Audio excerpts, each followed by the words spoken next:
Oh, you just hate to see. You hate to see Sean McDermott do a dog shit call that costs his team the game and thus probably the division by being a stone cold loser. But then again, that's what Sean McDermott is. This is a guy that ends up trying to do the tush push in the AFC Championship game, not being able to execute it, then in the offseason crying about how we need to ban it.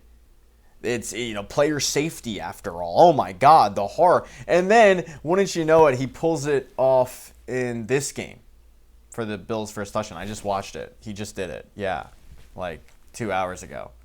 Isn't that funny? How all of a sudden player safety didn't matter because they did it.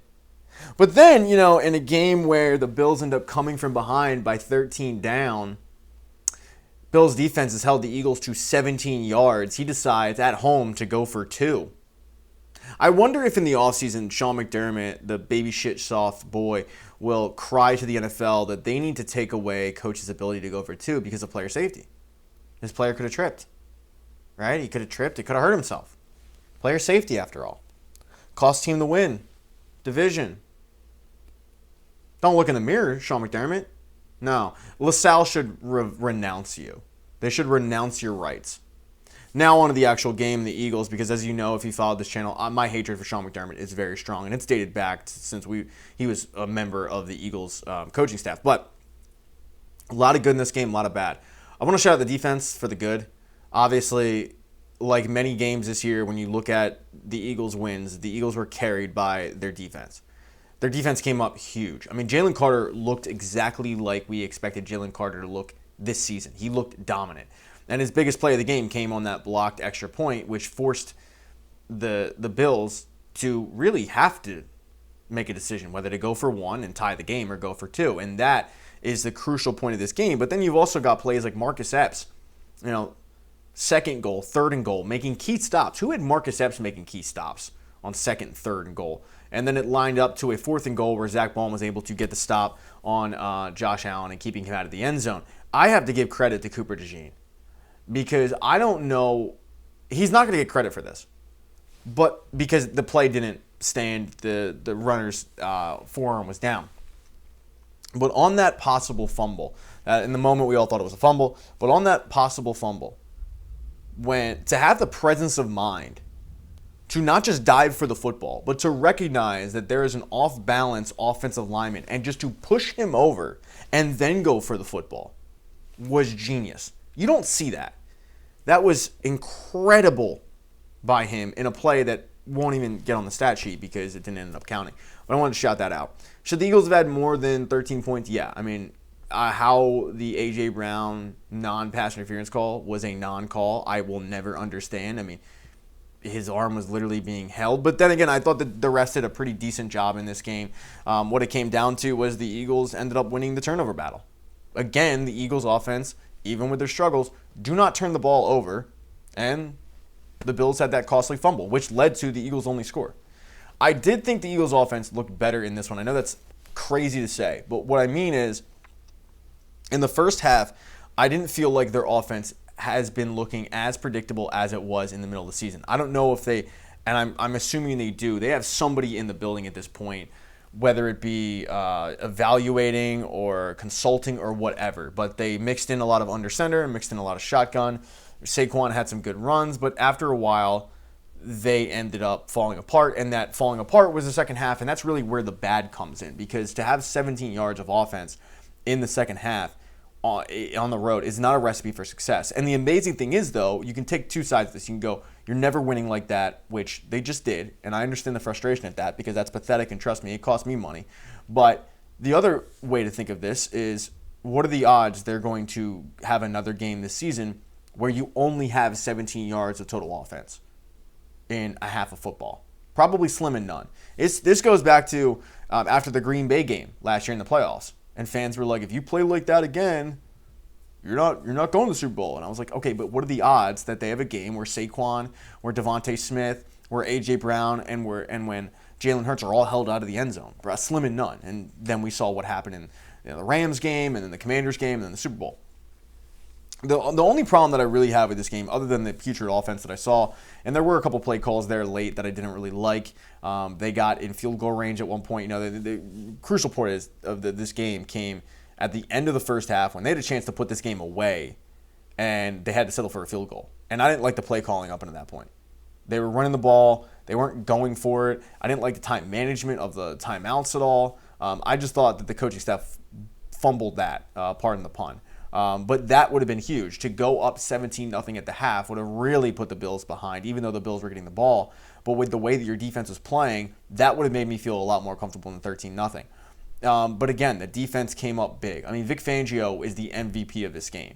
Vic Fangio has been in the MVP of this season for this Eagles team. Because to have a game plan where you keep the MVP of the league to 12 points. I don't care how the points happen. I don't care what the game looked like. Josh Allen wasn't comfortable for the majority of this game. And it had to do with the Eagles' pass rush, Jalen Carter looking like a beast, finally looking like the player we thought. But Jalen Phillips was a monster as well. Jahad Campbell played well. The tackling was on point. I mean, they were able to bottle up the number one rushing attack. And it really, to me, it mirrored a lot of times what the Eagles have been going through, where they'd hand the ball off to Saquon on first down, hand the ball off on second down. He didn't get much, and now you're on a passing down on 3rd and 7, and it allowed the blitz to get home. And whether they were getting home and actually sacking Josh Allen, or whether they were just making life uncomfortable, it ended up being a really, really good game plan, and it kept them off balance. That didn't mean that Josh Allen didn't make plays. You know, and I was doing my live on TikTok and YouTube, and I said, at the moment, you can't give the MVP this many opportunities and not expect him to score, and sure enough, he led them down the field, some big throws, some really big catches, and they scored. But overall, I think you take any win when you're on the road in a hostile environment, especially with those conditions. And that leads me to my last point. I still don't know what this offense is. We saw a lot of good the last 2 weeks, but we saw a lot of good come against teams with a combined 6 wins. You don't know what the Eagles are because they're playing a bad opponent. This was their last opportunity to play a really good opponent, being the Bills. And unfortunately for the Birds, it came in a situation where the conditions were dreadful. You saw the ball slipping out of Josh Allen's hands. You saw a couple of passes that went right through receivers' hands. Devontae Smith, 3rd and long. That was one of them where, you know, he's a sure-handed wide receiver. He's probably the most sure-handed wide receiver on the team. It went right through his hands. Normally, I think he catches that ball with better field conditions, but there's nothing you can do about that. It's Mother Nature. But unfortunately, because of those field conditions, I still don't know who this Eagles team is. And we're not going to know that until the playoffs roll around. We're not going to know if all of these, you know, tweaks that they've done to this offense have actually been something, or did we just buy into fool's gold? That part of it sucks. But look, you went on the road against one of the better teams in football. You didn't play well in the second half. I mean, you were basically non-existent offensively, and your defense stepped up big time, and you won. I'm frustrated in the offense, of course, but that's a sign of a good football team. You just hope to God that the offense can click, you know, when it actually matters most. And I actually weirdly have faith that they will. I thought the offense looked good at times in this game, although most of it was the first half. The offensive line, again, though, I mean, Tyler Steen can't get off this team fast enough. He is horrendously bad. I don't think Cam Jurgens has played well this season, and I thought another example of that was this game. But, you know, Fred Johnson has struggles here and there, but he was fine. I mean, he's a backup. But once you get Lane going, hopefully they can just sit their starters next week and they can just get them some rest because this offensive line, I feel like, desperately needs it. But I think that is a big reason why they only had 14 yards of total offense, or 17 yards of total offense in the second half, was their offensive line struggles. I thought they were kind of coming apart at the seams, and you had a situation where Jalen Hurts was running for his life. And the Jalen Hurts detractors will go, oh my God, look, you know, it was 17 yards of ball. If you watch the game, it was not on him for the most part. You know, a lot of those plays, the offensive line was breaking down. He was having to scramble out, and he, give him credit, was looking downfield, but, you know, wasn't able to connect on key third downs and whatnot. So at the end of the day, though, a win's a win, right? And we celebrate those, because if they had lost that game, it would have been, oh my God, this is horrible. But hopefully you don't see 17 yards of total offense in the second half again. Again, shout out to Sean McDermott. Bro, you're killing it. And I can't wait to see how you're going to lose the AFC Championship game. I'm looking forward to it.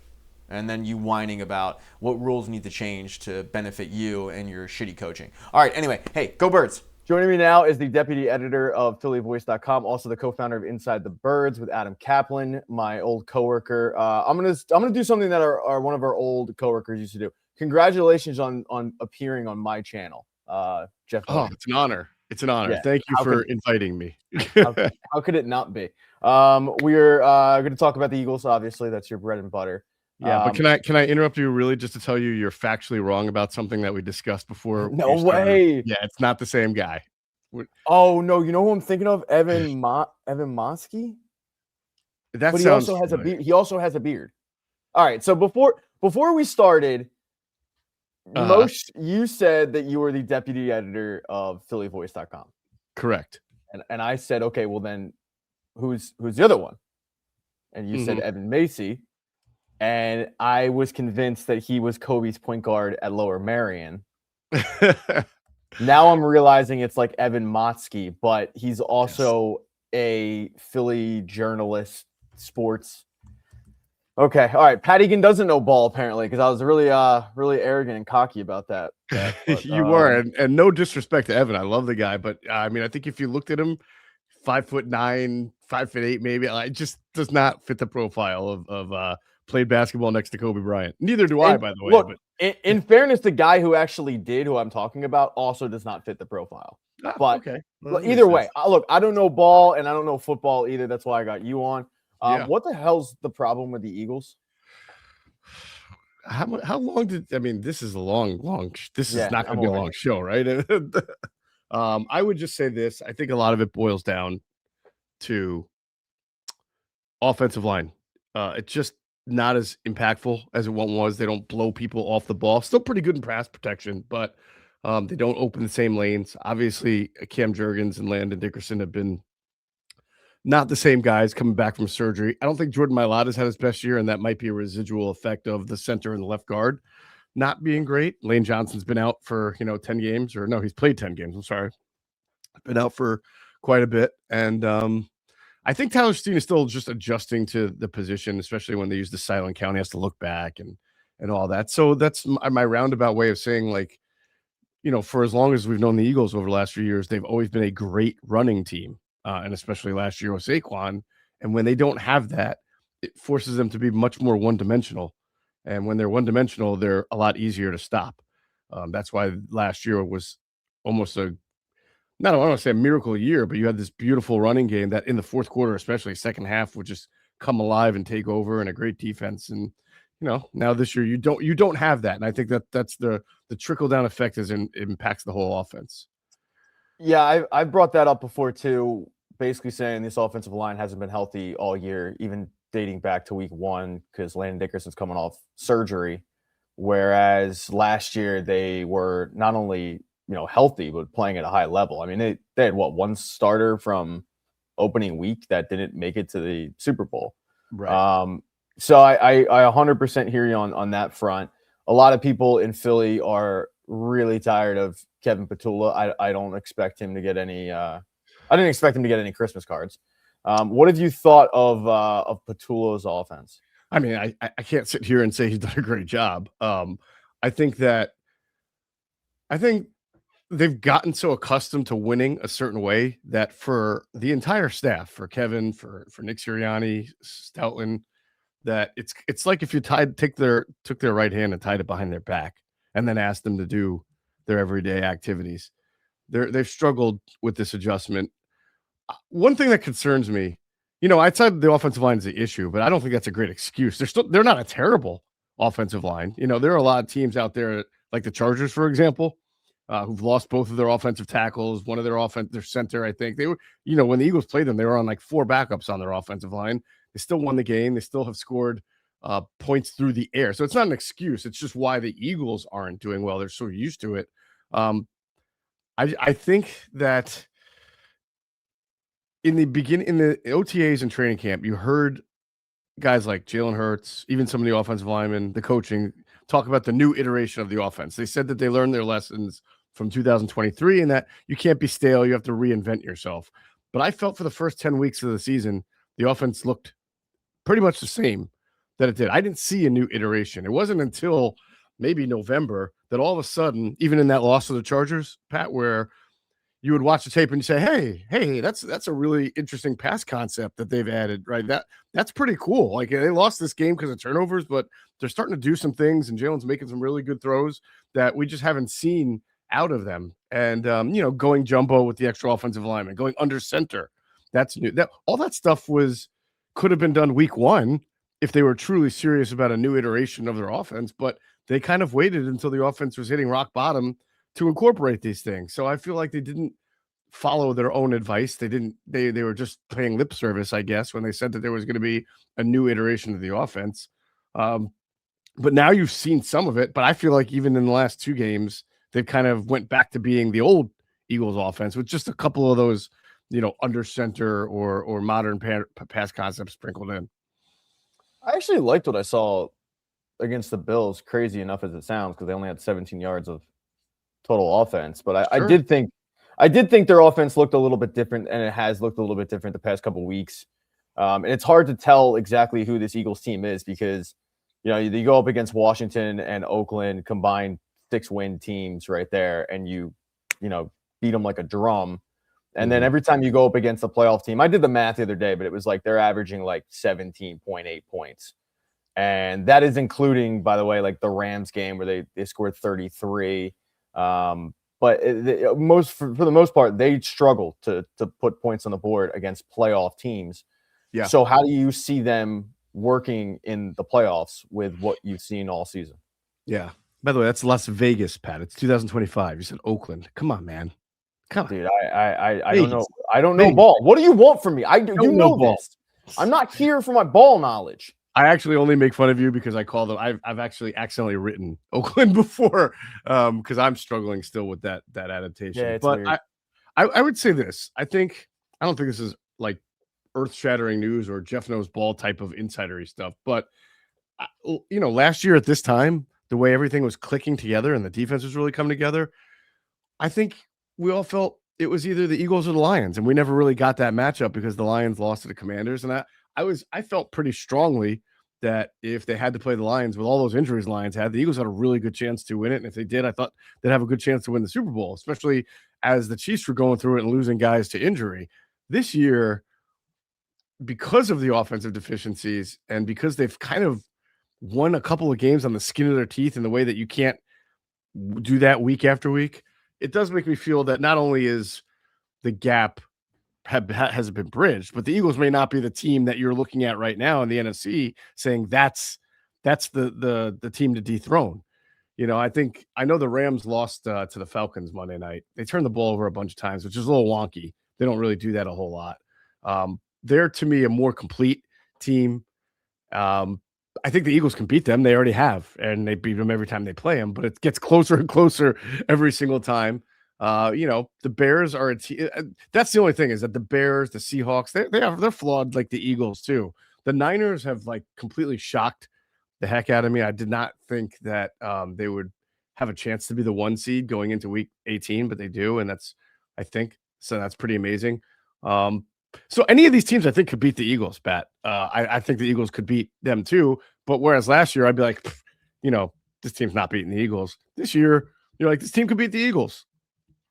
Yeah, last year I was definitely like anybody could get it. And this year I'm like, no, anybody cannot get it. It's going to be heart palpitations. I want to move to a guy that I absolutely despise, Nick Sirianni. I'm going to tell you this in confidence because I don't want the viewers or listeners to know this. I loathe this man with an unhealthy passion. I'm going to give you my theory on this, and you could dispel it because you know ball. I don't. We've already established that. Year one, Nick Sirianni controls the offense. Keep in mind, he's an offensive-minded head coach. The offense looks dull, stagnant, and predictable. He hands it over to Shane Steichen. It completely transforms everything. They go to the playoffs. Shane Steichen leaves. They elevate Brian Johnson in-house. The offense looks stagnant, and dull. And then the report comes out from Tim McManus saying that Nick Sirianni was meddling for most of the year, overruling because he thinks he's God's gift. And he has to beg hat in hand to Jeffrey Lurie to keep his job. All right, fine, I'll hire an established OC. Kellen Moore comes in. They win the Super Bowl. Then they elevate Kevin Patullo in-house. The offense looks dull, stagnant, and predictable. How much of this is Nick Sirianni once again meddling, do you think? And how much of it is No, I finally did actually learn my lesson. I am hands off because it's hard for me to imagine you win a Super Bowl and don't start believing, no, I'm actually like a really good coach. Yeah, When I in mean, reality, he's I not think hands off. that's like, I feel like he rode amazing coordinators to a Super Bowl where you and I probably could have coached that team buying T-shirts and doing PowerPoints. Yeah, I mean, he's not hands off, but as an offensive coach, he shouldn't be. I mean, he's a big part of the offensive game planning. He hears every play call before it's in, so he has the power to say, let's do this, let's not do that. So I have trouble with the idea of it being meddlesome because the only person I could have seen that being an issue with is Patullo, not Patullo, Brian Johnson. Kellen Moore, because Kellen Moore brought a different, or at least tried to, brought a different system. He was not a West Coast offense guy. He was more of an Air Coryell guy, spread. And he did try to do some things last year in the first 5-6 weeks that were more, heavily motion oriented, stuff that he did in Dallas and the Chargers. But like a lot of offensive coordinators for the Eagles are under Sirianni or in this Jalen Hurts era, they kind of learn that they need to run the offense a certain way, so even Kellen Moore's offense by middle of the year and late in the year looked like the Eagles offense, right? Which has been run the ball, slant routes, glance routes, the occasional deep ball. It's really not until this year that we talked about that things started to look a little bit different, but I don't see it as meddlesome because I think Nick Sirianni, as an offensive-minded head coach, should and needs to be involved in the offensive game planning. But I always see the Eagles' offense as it's basically looked the same for whether it was Brian Johnson or Kellen Moore, or the only time it looked really different was with Shane Steichen. And if we're being really fair, that year they went to the Super Bowl, they were so RPO heavy, and then the league cracked down on illegal man downfield, and that took away a lot of – the Eagles were getting away with it a lot that year, and so were other teams, by the way. So I don't – I guess my overall thought is I don't think they let Jalen fly enough, and maybe that's because they don't want him dropping back 40 times a game and being that kind of offensive quarterback because they feel like it's not in their best interest to be. And the wins and the data and the analytics, and doesn't matter how it looks, if you just go by wins and losses, they're right about that. But I don't, you and I know, anybody knows, but when your offense hits rock bottom, you can't just rely on your defense week after week after week after week, because every once in a while it'll get, like the Chicago game, it'll get tripped up, and in the playoffs it will too. So I think after this year, no matter what they do, whether they win the Super Bowl, lose somewhere along the way, they really have to figure out going forward if they want to be a little bit more ambitious offensively, and stop playing this run an offense not to lose type strategy. I don't think Nick Sirianni is an idiot. I think he just has decided along the way that his version of a West Coast offense is not going to fit this personnel, this quarterback, this team.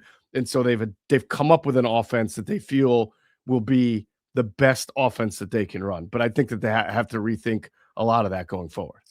Yeah, I guess my big problem is, like, you're right. If you're an offensive-minded coach, you should be touching the offense. Every time he does it, I feel like it sucks.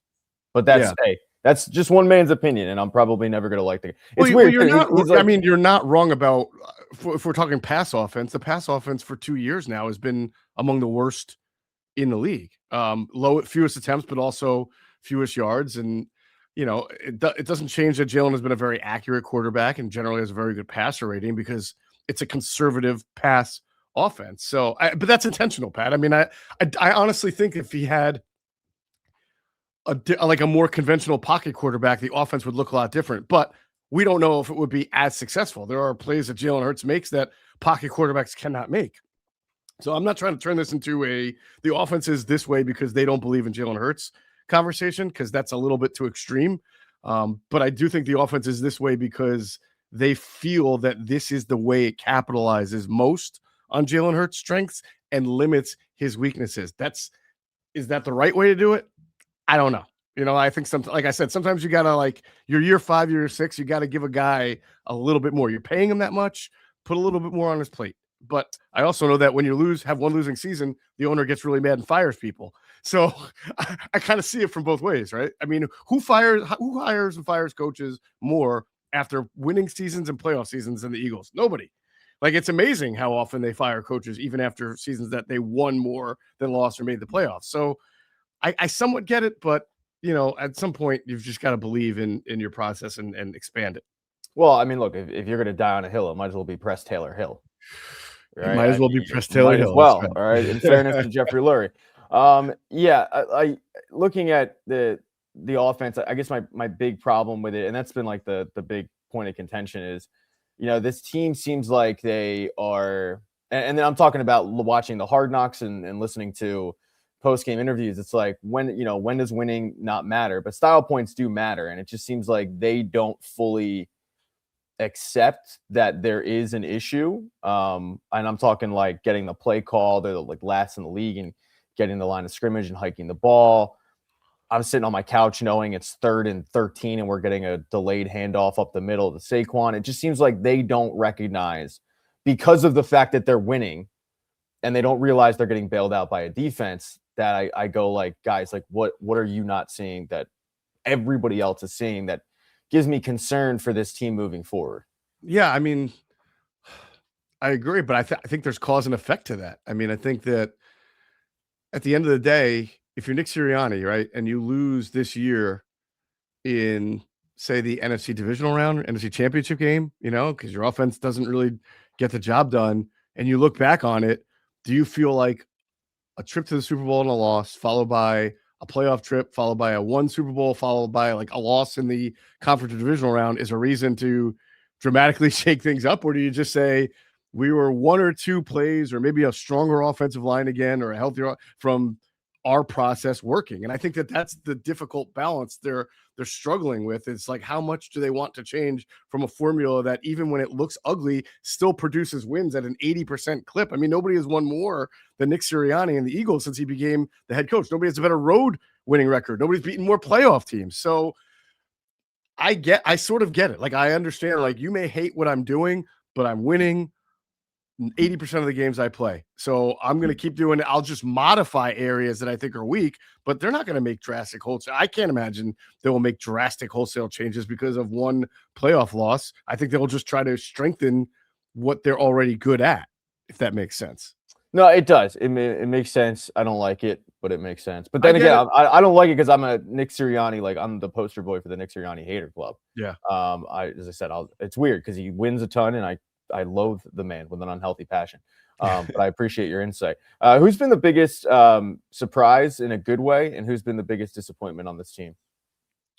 Surprise in a good way is just how Nakobe Dean came back from a second, like, devastating injury to me. I almost think he's having a better year than last year. I mean, the Eagles don't blitz much. Ever since he came back and they traded Jalen Phillips, Vic will blitz like a few times a game, sometimes not at all. But he will send what we call sim pressures, where you blitz like a linebacker or a nickel, right? And then you drop a lineman to cover. It's still a 4-man rush, but it breaks down a protection scheme. And there must have been 5 or 6 times this year where Nakobe just trucked a running back kept in for a good one, like a David Montgomery or a Josh Jacobs, somebody who's, good at pass pro, and Nakobe just throws him aside like a ragdoll and sacked the quarterback. I mean, he's played at an unbelievable level, which it's really hard to keep a number 1 pick who's played well off the field. And that's what Nakobe has done. So that surprised me. I really thought, because he's been injured so much, and that was a real devastating patellar, the patellar tendon is a tough one to come back from. I didn't think he was going to be as good as he has been coming back. So that to me is a big, big surprise. A positive. I assume you meant positive surprise. Yes, positive. From the offense. Yeah, from the defense. Yeah. What about a negative? Like, just I didn't see that coming in a bad way. Not, and you can't say just the offense in total. Yeah, no. I did not see. Obviously, I did not see Jurgens and Dickerson having this much of an issue. I did wonder coming into camp, like, how the residual effects of the surgeries would impact them. I just felt like, because they had the procedures, it was more about time. Like, you would work your way back into the shape you once were. But Cam does not. I mean, he made the Pro Bowl. No one can figure out how. I mean, he's not playing at a high level. I feel bad for him because I'm sure he knows that he's not playing at the level that he's accustomed to playing, and he can't do anything about it. It's not like he stinks. He just may not right now be physically the player that he was prior to the back surgery. And it was a microdiscectomy, I believe. So that's not one of those surgeries that usually has a long-term effect on you. So maybe just one more offseason of rest and re-strengthening, and he'll be fine. But I mean, if you would have told me this team was going to struggle to run the ball all year long, I would have been shocked. Yeah, no, I mean, and we, as you said earlier, we've grown accustomed to incredible offensive line, and I made the point earlier this year that like maybe they just didn't have the depth last year, and we didn't notice it because they stayed healthy. And this year, as I said, they hadn't. Where you have Brett Toth in there, and you go like, Jesus, they really have no offensive line depth. Yeah, and they didn't take an offensive lineman, I think, in the entire draft, just because. I don't know. Well, they took them they took the day 3 guys, the Miles Hintons, the Cam Williams. They did take the center from Boston College, whose name is Drew Kendall, son of Pete Kendall. But I don't think a rookie is ready to get in and help this offensive line. Those guys were day 3 picks. They're projects. Their days are next year and the year after. Who the hell's Pete Kendall? 11-time Pro Bowler, Pete Kendall. You don't remember Pete Kendall? Dude, you're so young, Pat. So young. You were just a wee little boy. Yeah, I mean, Ryan when Pete Kendall was playing in the league. What years is this? He was a guard, I believe, a Pro Bowl guard. He's actually no, he was from Massachusetts, not PA. But yeah, he played for the Seahawks, the Cardinals, the Jets, the Redskins in 2007, 2008. That was his last year, 2008. I think he made a couple of Pro Bowls though. He's pretty good. Dude, I don't remember this guy at all. Yeah. Well, why would you? Yeah, what year were you born? Another example. I just don't know. 2000 what? I have no idea who. You were born in what? 2005? No. If he was playing in 07, I should know. 2005. I love the fact that my skincare routine is working. No, you're not. I mean, who remembers guards anyway? who other than like? Yeah, I mean, I remember Eagles guards. Yeah, I was gonna say other than Eagles guards or guys like Larry Allen. I mean, who remembers? Yeah. You break down Alan Barber, I'm here all day. But if you break down anyone else's cards, I'm like, I don't know. All right, final one. I think before I have one more after because you got to get going. It seems like when they brought over Jalen Phillips, it really transformed this defense. As you said, Vic doesn't blitz a lot, and they had, I think, the lowest sack total of any defensive end core. You bring back Brandon Graham, but it really bolstered that defense where all of a sudden you started seeing a pass rush, and it looks like, you got to keep this guy. Now, Howie doesn't usually negotiate in season. I don't remember the last time they ever actually came to agreement on an extension in season. So you'd have to wait for the offseason, you figure, because that's just the way they do things. But what do you think the odds are that they bring him back? It's gonna be tough, man. They're gonna have to pay Jalen Carter and probably make him the highest paid guy in the sport. And then they're only a year away from having to pay Cooper DeJean, having to pay Quinyon Mitchell, right? They have to figure out if they can keep Nakobe Dean or not. I know everybody thinks they will, but have a first round pick waiting in the wings there. I'm not quite certain that they will. So there's a lot of guys that you got to pay, and Jalen Carter's probably going to do really well on the open market. And one thing Howie likes to do is, trade a mid-round pick for a guy, have him walk, and then get a really nice comp pick the next year, because you're always kind of constantly turning over and looking for young talent. They have Nolan Smith. They have Jalix Hunt, who I think is really coming along and playing well. Great. Yeah. I mean, they can always pry Brandon Graham out of a retirement again and get great snaps like they continue to do, unbelievably. So, I mean, there's certainly room for Jalix. I'm not Jalix Hunt, for Jalen Phillips. It'll be an interesting negotiation process. I mean, I think if the team's out there is going to make him, if Howie gets word, the team's out there is going to make him one of the highest paid players in the game, then it's going to be tough. All right, last one before I let you go. This is the last one. Another example that I don't know ball. My Super Bowl prediction before the year was Eagles and Ravens. It's not looking good on either front. As we sit here heading into the final week, who do you think will be the Super Bowl matchup? Oh man, that is a tough one. It seems like this is like the first year where it really is like a toss up, where you don't have one juggernaut on one side, one juggernaut on the other. Going into the playoffs, you go like, all right, that's the favorite. That's the favorite. Yeah, it really does seem like it's completely up in the air.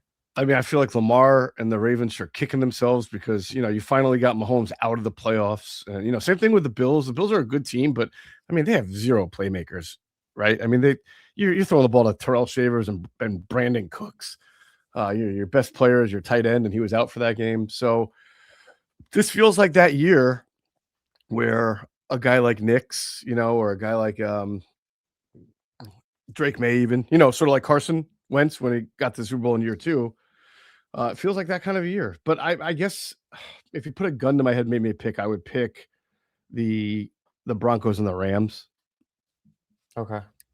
Just because even though the Rams played pretty poorly against the Falcons, I mean, you saw how quickly they came back from 21-0. They're, to me, very complete. They're good defensively. They're good offensively. If you're talking about quarterbacks you trust, you probably go with Stafford, heads and shoulders above, because he's just amazing.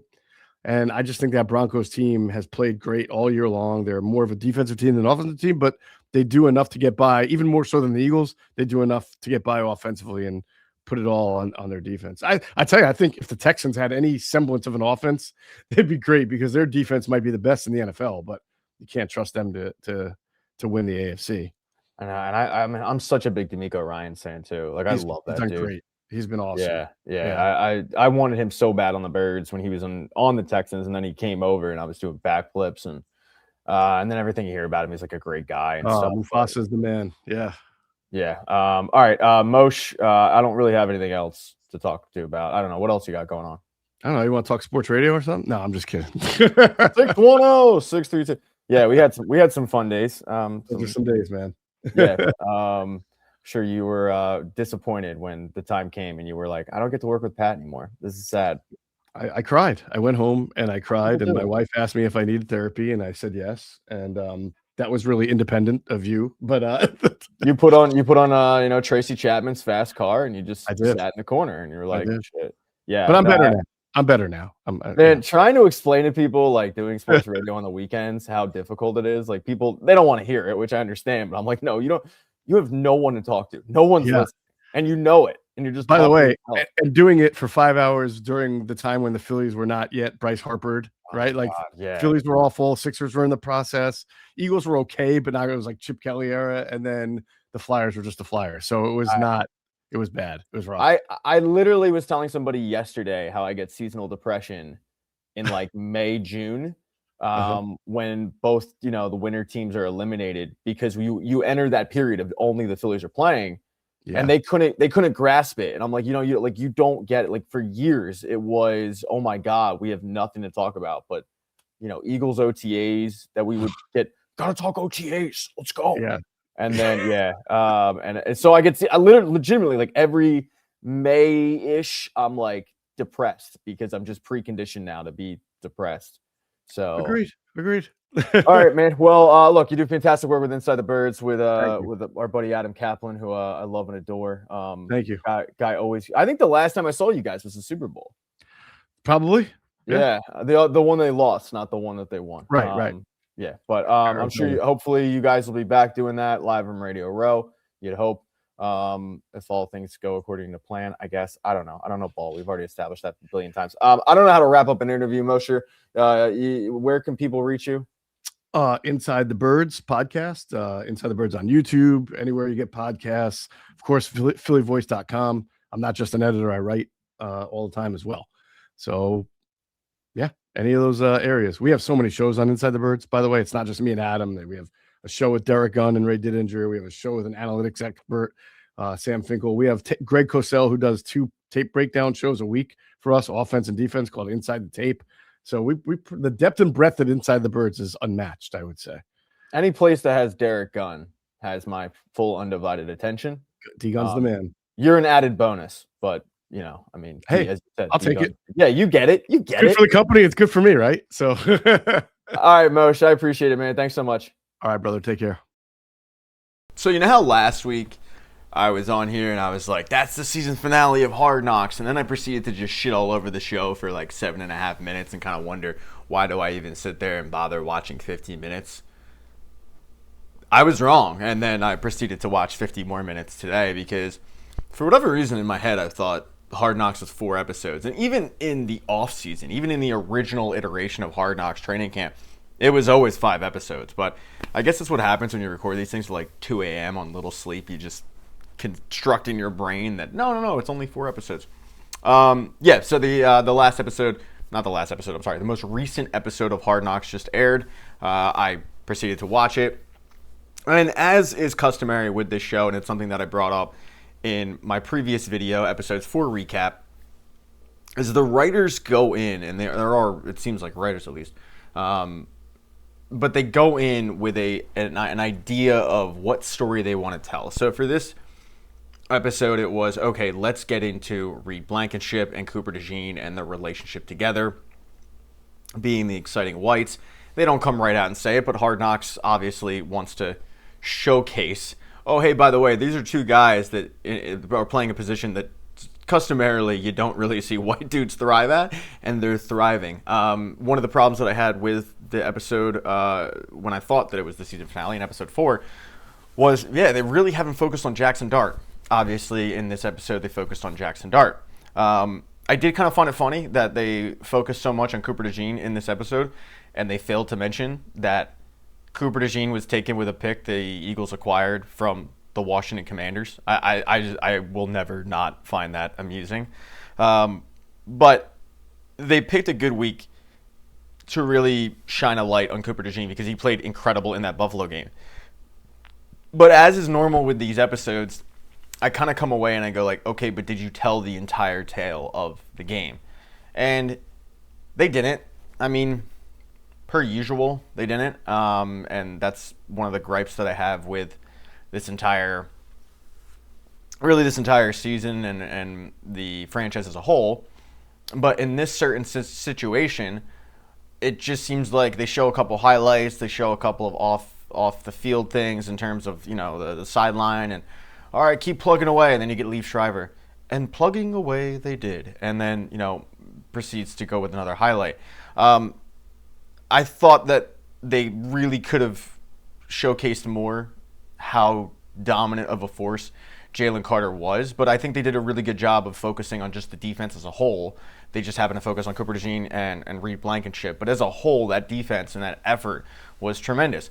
I will give Nick Sirianni a lot of credit for this, because when they cut to the in-locker room speech, post-game speech, he made mention of, like, hey, offense, like, good first half, and I think they did have a really good first half, all things considered, even with, the score only having one touchdown and that coming off of the turnover. I thought the first half looked decent. The field conditions were horrible, and they were playing a good football team. So you're on the road. It's already a tough environment, and then you add on the slippery conditions with the ball, the field, obviously. Like, I thought that the offense looked pretty good. Obviously, 17 yards in the second half. You don't ever want to see that again, but I will give Nick credit for at least acknowledging it in the room. I didn't think he would do that. It's something that I brought up in my interview with Geoff Mosher, which you can find in the corner. I'll put it somewhere. But one of the fears that I had, or one of the I guess problems with this team, every time you saw a clip of them, is, and this is going back to week 1 of Hard Knocks, is if you listen to the outside noise out of the building, the sky is falling. And I thought, okay, this is a team that, even though they're winning, despite kind of lucking out in a lot of ways, and at least in some instances, they believe that there are really no problems, and they're going to ignore the problems because, hey, winning cures all. And in a lot of ways, they are correct. And, Nick Sirianni brought up on the podium of, like, hey, winning in this league is tough. I'm not going to not enjoy winning. And I 100% agree with him in that, But my job, at least for years in sports radio, is, like, enjoy the win. Then let's dissect what we can improve upon or what went wrong in some instances. And in this situation with the Eagles, when you look at their team, they have 11 wins, but this was a game where they, once again, not only had to get bailed out by a defense, I brought that up time and time again, but they got bailed out by a blocked extra point. Whereas against LA, they got bailed out by a blocked extra point and then a blocked field goal. So they could easily have 9 wins, and there's other instances throughout the season. And I know that, hey, Pat, like, that's going to be the case with every team, right? There's games that you should have won, but I guess when I look at wins that you steal because of a blocked extra punt or a blocked field goal, those hit different to me because you just don't see them very often. And even though the Eagles have had a lot of success with that, I still think that I was worried that they were just going to ignore that, and I'm still worried about it. But the last real takeaway that I had from this episode, other than the Eagles aspect of it, and I thought, for the most part. They did a pretty good job. I will give Sirianni credit in another instance, and you know, I feel like I shit on Sirianni a lot. Certainly did it with Geoff Mosher a ton in that interview. Again, if you haven't seen it, do yourself a favor. It was a decent 29 minutes. But I try to give him credit when I think credit is due. While I think that the guy sucks, and I think that he is borderline useless, his team seems to like him. His team seems to rally around him. And it wasn't just, you know, guys coming out like Saquon Barkley saying, like, oh, he's the best coach I ever had. In fairness, Saquon, you have had horrible head coaches in the NFL, and your coach in college was James Franklin. That's neither here nor there. When you look at Jalen Hurts, you know, dapping him up in the building and before the games or preseason, you know, guys congregate around him. They like him. And while I don't think he's very good, I think that is something that you need. Because in my old industry of sports radio, I would always say you either need to know sports, like really, really know sports, or be entertaining. You need one of the two. You know, you don't have to know everything about ball, but if you're entertaining, people will listen to you. I think, you know, Skip Bayless has proved that. But if you really know ball, people are going to listen to you anyway. If you have neither, you're fucked. And with Nick Sirianni, you either really, really need to be a great head coach, and that allows you to be a hard ass, or you be a player's head coach that everybody likes to gravitate towards, and then you kind of dictate and you let your coordinators do their thing. Unfortunately for the Eagles, their coordinator is very good. But the last takeaway I had, and I've thought this for a while now, and it kind of just solidified it, Jackson Dart is him. Like, he is that dude. And I say this going like, well, it's his rookie year, and, you know, if you put this piece together, I think he's already got the pieces. Like, I think he has that it factor. But to see him gravitate towards his teammates. I'm not saying his teammates gravitate towards him. I'm saying, like, this dude is hyping up the kicker that they just signed. You know, he's hanging out with the coach, like, on his hip. I think he's already got the skill set. And he's doing all of this without their number one weapon in Malik Neighbors. I think Jackson Dart is going to be a problem in this league for a long, long time. I think the Giants hit a home run with Jackson Dart. For me personally, he's hard not to like. I don't like Scattaboo. Jackson Dart, though, I find that dude it. I think he's got the it factor, not just on the field but off the field as well. And I think he's a guy that teammates will want to go to war with. Commanders and Cowboys, there was really no takeaways there. Dak Prescott leading the league in passing. What's new? The guy leads the league in passing, it seems like, every year, and then proceeds to not play when the games matter in January. But so those are my takeaways from Hard Knocks. What were yours? Leave it in the comment section if you want to. Hit thumbs up if you like this video. Smash the thumbs down button if you thought it sucked, or just because I made an error last week and said that it was the season finale when it wasn't. Idiot. There's an example. I don't know ball, but maybe I'm entertaining. Who knows? I did just start memberships just to, like, you know, if you want to support. They're like $2 a month. If you don't have to, obviously. There's free will here. I think the season finale is actually next week. Either way, I'll be back. And as always,